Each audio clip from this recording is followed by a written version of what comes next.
चलो अब ध्यान से सुनो। आप लोगों को कल पढ़ा दिए थे क्या, किडनी की बाह्य संरचना। बाहर वाले विषय में सब कुछ बता दिए थे कि किडनी मनुष्य में 2 होती है। कितनी? 2। ये किस में पाया जाता है? स्तनधारियों में पाया जाता है, जिसमें लीवर पाया जाए ना। ये भी बता दिए थे, ये अमोनिया को यूरिया में बदलने का काम लीवर करेगा। अमोनिया को यूरिया में बदलने का काम लीवर करेगा, और ये स्टोर कहाँ रहेगा? किडनी।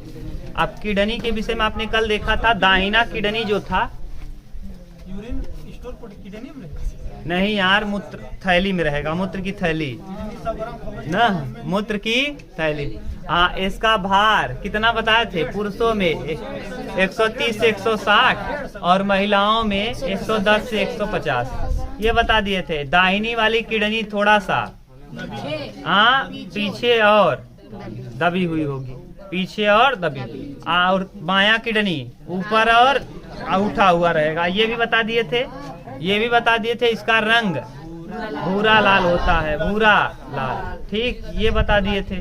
संख्या में 1 जोड़ी यानी 2 होता है, संख्या में 1 जोड़ी यानी 2, ये बता। ये सेम के बीच के आकार, ये भी बता दिए थे, ठीक। और इसका संरचना आज देखो, आंतरिक संरचना, ये देखो हम एक किडनी बना रहे हैं, इसकी आंतरिक संरचना लिख रहे हैं।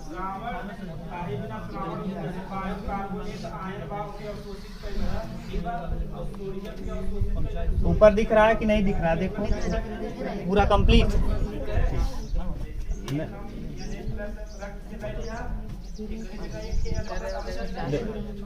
ये देखो, यही है लड़के, यही श्रोणी या पेल्विस कहलाता है।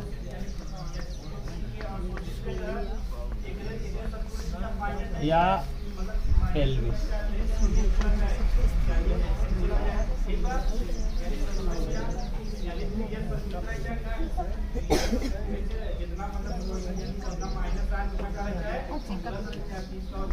ठीक, ये इसको 2 लेयर में बनाओ।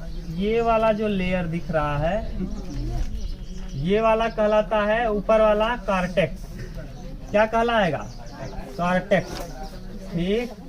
इसी को हम कहते हैं कार्टेक्स। कार्टेक्स को वलकुट कहते हैं, वलकुट,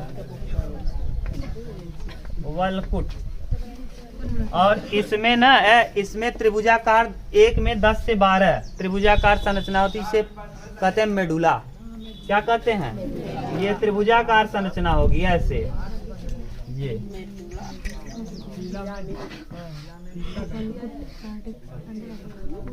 अरे 10 या 15 फूल की पत्ती जैसी संरचना होगी, ऐसे ऐसे करके दिया होगा ना। इसी को मेडुला या पिरामिड कहते हैं। मेडुला,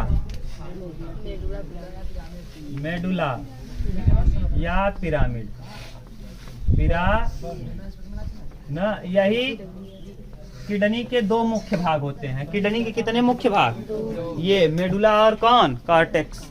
और इसी के अंदर भैया, इसी के अंदर पतली पतली नलिका जैसी होती है, जिसे नेफ्रॉन कहा जाता है। क्या कहते हैं?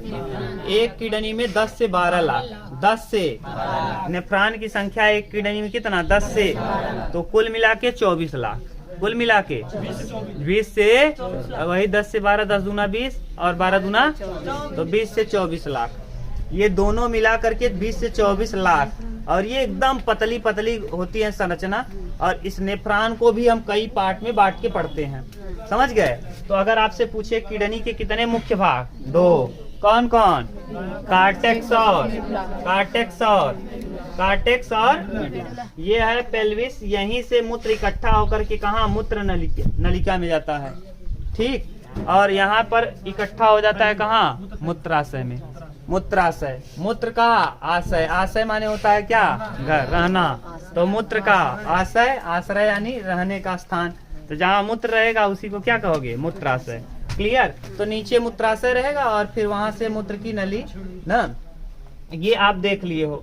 तो ये कार्टेक्स समझ में आ गया। कार्टेक्स के बाद मेडुला। तो इसके मुख्य कितने भाग? 2। और इसी में लाख माने कितना? 1 मिलियन। 1 मिलियन माने कई लाख? 10 लाख। 1 मिलियन यानी 10 से 12 लाख क्या पाए जाएंगे? नेफ्रॉन।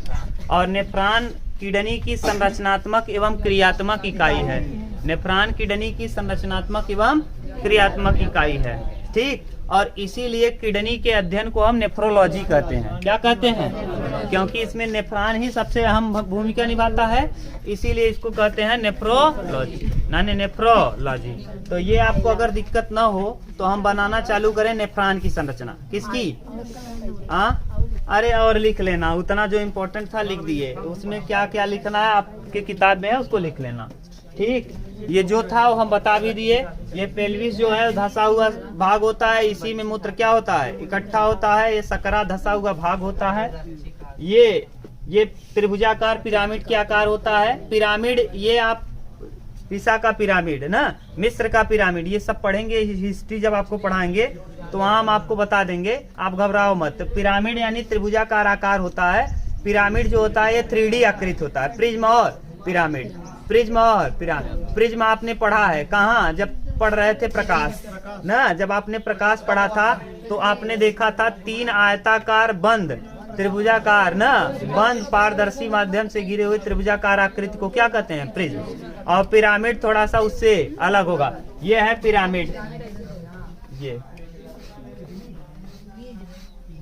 ये क्या बन गया? पिरामिड।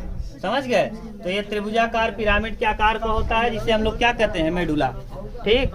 अब मेडुला के बाद अब देखो, अरे पिरामिड आप अलग से पढ़ाया जाता है कंपटीशन में।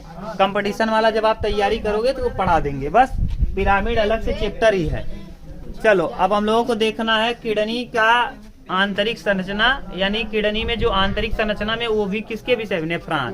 तो नेफ्रॉन की संरचना, नेफ्रॉन की संरचना। किडनी किस धातु से बना रहता है? बांस से बना रहता है। हम अगर एल्युमिनियम लिया लेम ना तो गर्दन खींच दे गधा। एल्युमिनियम का बना हुआ किडनी भगवान तो है बनवत रहे ना। नेफ्रॉन की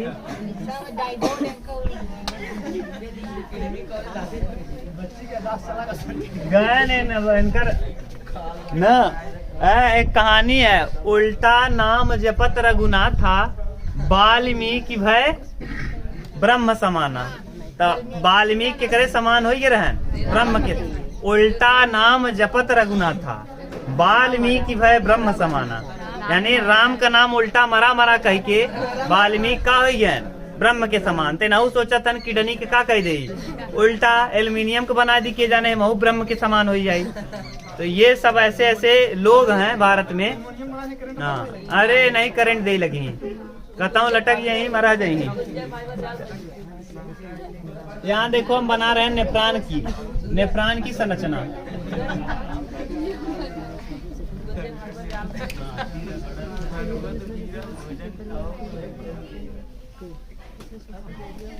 ये कहलाता है, ये वाली संरचना बोमेन संपुट। ये जो अभी बनाए हैं क्या कहलाएगा? बोमेन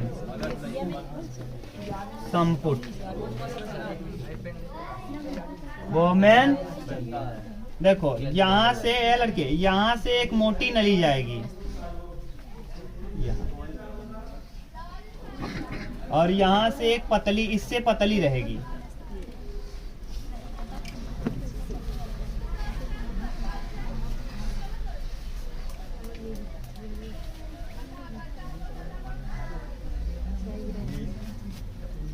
ठीक। ये वाली कहलाएगी क्या? अभिवाही। अभिवाही धमनिका। अभि माने अंदर और अप माने बाहर, तो ये हो जाएगा अपवाही। उल्टा लिख दिए क्या? अपवाही धमनिका, उल्टा हो गया यहाँ अपवाही।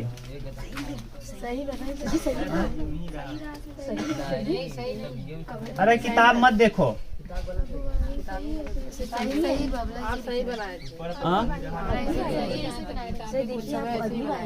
जो जैसे बनाए हम बनाए थे ना। अपवाही धमनिका, अभिवाही, अभिवाही धमनिका। अभी माने अंदर ले जाने वाला। अच्छा सही है, चुप रहो तुम लोग। अब अभिवाही, अभी का मतलब होता ही है अंदर, और अप का मतलब होता है बाहर। अपवाही धमनिका, धमनिका, ठीक। और यहाँ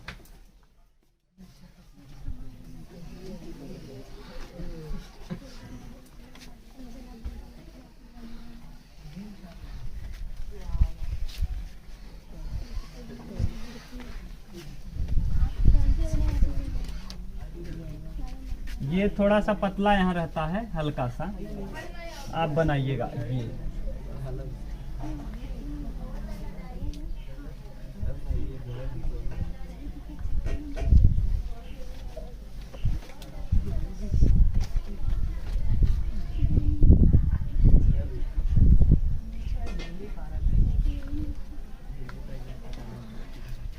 ठीक।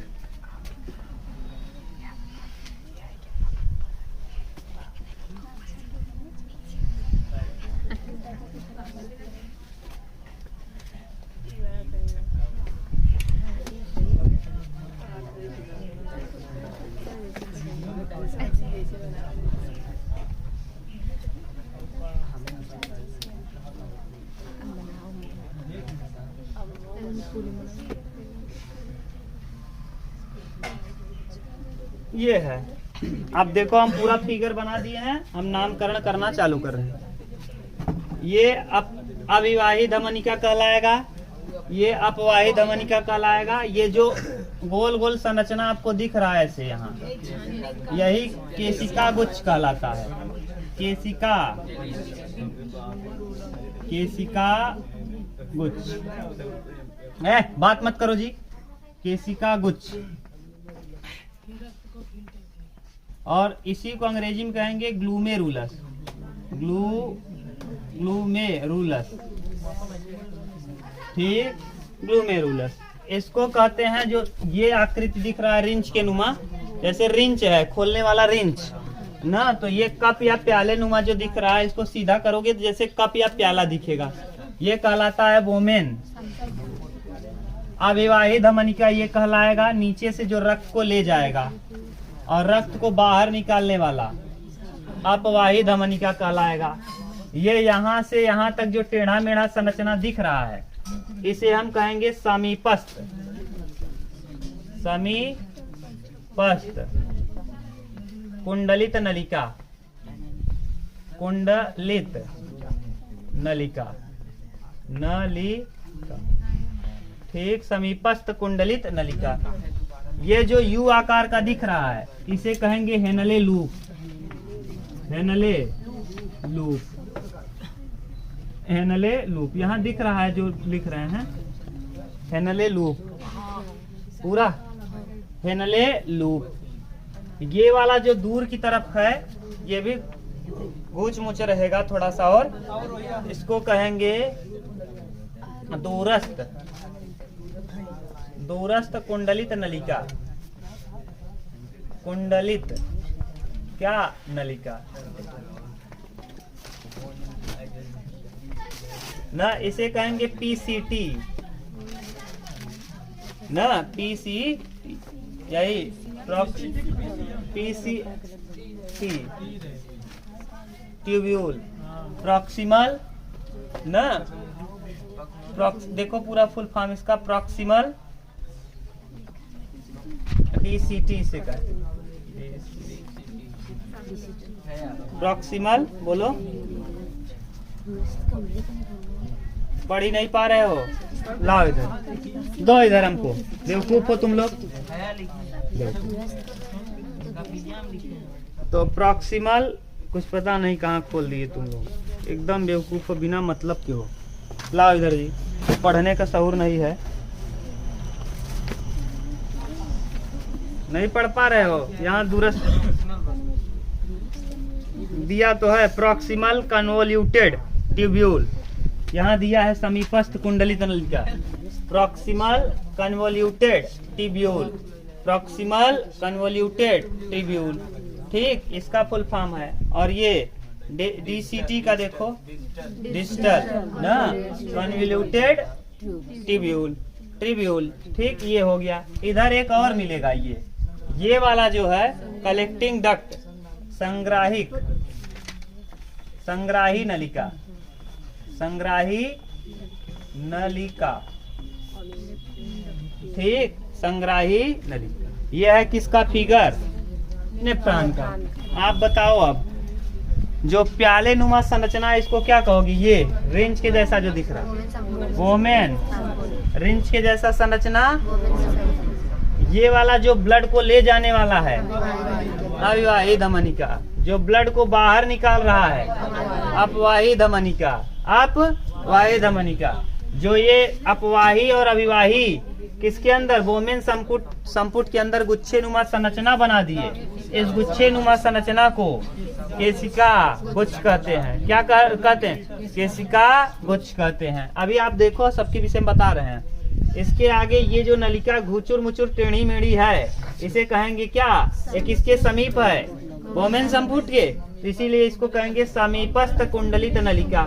समीपस्थ कुंडलित, जो यू आकार का दिख रहा है, इसे हम क्या कहेंगे? हेनले लूप, क्योंकि इसकी खोज हेनले नामक वैज्ञानिक ने किया था, इसीलिए इसको हेनले लूप कहते हैं। ठीक, आगे ये वाला जो गुचुर मुचुर दिखेगा, ये भी थोड़ा सा गुचुर मुचुर बनाया होगा वहाँ ना, तो इसे कहते हैं दूरस्थ कुंडलित नलिका। दूरस्थ कुंडलित नलिका, ये भी थोड़ा सा आपको उल्टा सीधा ये भी बनाया होगा हल्का सा, तो ये हो जाएगा दूरस्थ कुंडलित नलिका। और ये जो है, ये जो अंत में मिल रहा है, इसे संग्राही नलिका कहेंगे। संग्राही माने इकट्ठा करने वाली नलिका, संग्राही माने इकट्ठा करने वाली। और यही जाकर के श्रोणी या पेल्विस में मिल जाती है, और वहीं से मूत्र कहाँ है? बाहर निकलता है मूत्र नलिका से। ठीक, अब ये देखो, अब आप यहाँ से हम बताना चालू कर रहे हैं इसके विषय में। ये क्या है? ये अविवाही। तो जो ब्लड है, जो भी चीज है, ये कहाँ से जाता है? अविवाही धमनिका से कहाँ प्रवेश करता है? अविवाही धमनिका उसे कहते हैं जिससे ब्लड किसमें पहुंचता है? केशिका गुच्छ, यानी किडनी के केशिका गुच्छ में पहुंचता है। अब अगला अपवाही धमनिका क्या है? जो ब्लड को ना केशिका गुच्छ से वापस बाहर ले जाता है। ये अविवाही धमनिका क्या है? जो अंदर लाता है। जो क्या करता है? अंदर। अभी का मतलब होता है अंदर, और अब का मतलब होता है बाहर। कैसे आप समझोगे? अभिकेंद्री बल यानी अंदर की तरफ, और अपकेंद्री बल बाहर की तरफ। तो दूध से माने दही से घी निकालना क्या है? अविवाही की अपवाही? अपवाही। अविवाही नहीं, अभिकेंद्री नहीं, अपकेंद्री बल बाहर की तरफ लगेगा। जैसे कपड़ा धोने वाला, अपकेंद्री बल। तो अप माने बाहर की अंदर। अरे कपड़ा से मैल बाहर निकल रहा है कि अंदर जा रहा है? तो बाहर निकलने को कहते हैं अप, बाहर निकलने को, और अंदर को अब। तो ये बाहर निकलेगा ब्लड कहाँ से? इससे क्या होगा? बाहर। लेकिन ये अंत में क्रिया होगी, ये अंत में होने वाली, सबसे अंत में यही घटना होगी। पहले क्या होगा? अविवाही धमनिका से प्रवेश करेगा कहाँ? अंदर। अंदर जाएगा केशिका गुच्छ में, केशिका गुच्छ इसको छानेगा। छानने के बाद काम चालू करेगा समीपस्थ नलिका। समीपस्थ नलिका के बाद काम चालू करेगा हेनले लूप। हेनले लूप के बाद किसका काम आएगा? दूरस्थ नलिका। दूरस्थ नलिका के बाद संग्राह। अंत में तब ये किसको दे देगा? अब ये क्या करेगा? छन उन गया तो इसको क्या करेगा? बाहर ले जाएगा। ये काम चलता रहेगा। तो अब अविवाही धमनिका किसे कहते हैं? जो रक्त को कहाँ ले आता है? केशिका गुच्छ में अंदर लाने का कार्य करता है। अपवाही धमनिका किसे कहते हैं? वह जो रक्त को केशिका गुच्छ से बाहर ले जाता है। तीसरा काम, केशिका गुच्छ किसे कहते हैं? तो जो अविवाही और अपवाही धमनिका वोमेन संपुट में जाकर गुचुर मुचुर हो जाती हैं। गुचुर मुचुर हो जाने का मतलब गुच्छे नुमा संरचना बना लेती हैं। अविवाही और अपवाही धमनिका वोमेन संपुट पर जाकर गुच्छे नुमा संरचना बना लेती हैं, जिसे हम क्या कहते हैं? वोमेन केशिका गुच्छ। और यही केशिका गुच्छ ब्लड को छानने का कार्य करता है। तो ब्लड को मुख्य रूप से छानने का काम कौन करता है? जैसे हम लोग छन्नी का यूज करते हैं चाय को छानने के लिए। चाय की पत्ती छान लेते हैं, अदरक अगर डाले हो तो उसको छान लेते हो, केवल क्या आता है? चाय पीने लायक। ठीक, पानी देखा, बच्ची पानी पिए थी चाय में, कहते पानी छान ले ना। अब ये है, समझ गए? तो ये छान लिया। तो छानने का काम कौन करेगा? केशिका गुच्छ। ये है इतना। अब हम लोग लिखना चालू कर रहे हैं किसके विषय में? अभी तक इसमें दिक्कत हो तो बताओ, यहाँ तक कोई नहीं। अब यहाँ से देखो समीपस्थ नलिका में लिखो। ठीक, देखो यहाँ ये लाया और ला करके कहाँ छोड़ देगा? केशिका गुच्छ में। अभिवाही धमनिका अंदर लाने का कार्य करेगा ब्लड को। ब्लड जब अंदर पहुंच जाएगा तो अंदर पहुंचने पर ये केशिका गुच्छ इसको क्या करेगा? छान देगा। और छानने के पश्चात अपवाही धमनिका उसको शुद्ध वाला चीज बाहर ले जाएगा। और यहाँ पर ये जो कप नुमा दिख रहा है वोमेन संपुट, ये प्याले नुमा संरचना जो दिख रहा है, ये क्या करेगा? ये जो छना हुआ चीज है, छनने के बावजूद जो बच गया है या छना हुआ जो चीज है, उसको इकट्ठा करके रखने का कार्य कौन करता है? वोमेन संपुट। तो वोमेन संपुट का कार्य क्या हो? यह प्याले नुमा संरचना होता है। छने हुए पदार्थ को, जो अच्छा चीज है वो तो चला गया, जो बचा है उसको और अच्छे से सोखने के लिए रखने का काम कौन करता है? वोमेन संपुट। वोमेन संपुट से लगा हुआ कुंडली नुमा संरचना, गोचर मुचुर संरचना क्या कहलाती है? समीपस्थ कुंडलित। समीपस्थ कुंडलित नलिका का कार्य क्या है? समीपस्थ कुंडलित नलिका का काम ये है कि ये क्या करता है? जो भी चीज आया है उसमें से 70 से 80% चीजों को क्या कर लेगा? अच्छे चीजों को क्या करेगा? अवशोषित कर लेगा। जैसे कार्बोहाइड्रेट है, जल है, खनिज है, विटामिन है, इन सबको क्या कर लेगा? अवशोषित कर लेगा। और अवशोषित करने के पश्चात और जो बच गया उसको छोड़ देगा। अब यहाँ अवशोषित होने के बाद ये ब्लड में मिला दिया जाएगा। अब इसके आगे वाला जो ये यू आकार का दिख रहा है, इसे कहते हैं हेनले लूप। ये कितना परसेंट अवशोषित किया? 70 से 80%। 70 से 80% अवशोषित कर लिया अच्छे चीजों को। और उसके बाद हेनले लूप आया। यह यू आकार का होता है। किस आकार का? यू आकार का। जो नीचे जा रहा है डिसेंडिंग और जो ऊपर चढ़ रहा है असेंडिंग। तो असेंडिंग हेनले लूप और descending Henle loop. Henle loop जो है ये 4 से 5% या 3 से 5% देता है। तो 5% चीजों को अवशोषित कर लेगा। जो 5% चीज ब्लड के साथ अच्छा वाला चीज आया उसको अवशोषित कर लेगा और बाकी जो है उसको छोड़ देगा ना। अब देखो 100% आया था, उसमें से ये रखा, उसको रखने के बाद ये 60 से 70%, 70 से 80%, 5% है 85, अभी बच गया 15 से 20% दूरस्थ कुंडलित नलिका ये क्या करेगा? अवशोषित कर लेगा। 15 से 20% ये अवशोषित कर लेगा ना। किस चीज को? जल को, खनिज को, इन सबको, नमक को अवशोषित कर लेगा। और ये कहाँ है? दूरस्थ कुंडलित नलिका किसे कहेंगे? जो संग्राही नलिका और वोमेन संपुट से दूर और संग्राही नलिका से लगा हुआ होता है उसे हम क्या कहते हैं? दूरस्थ कुंडलित नलिका। जो वोमेन संपुट से दूर होता है और संग्राही नलिका से लगा हुआ होता है उसे हम क्या कहते हैं? दूरस्थ कुंडलित नलिका। अब दूरस्थ कुंडलित नलिका के बाद किसका नंबर आएगा? संग्राही नलिका। जितना भी चीज वेस्टेज है, खराब है, अपशिष्ट है, जो द्रव के रूप में अपशिष्ट पदार्थ है, उसको इकट्ठा कर लेगा और मूत्राशय में ले जाएगा। कहाँ? अब मूत्राशय को पढ़ना है और मूत्र नली को।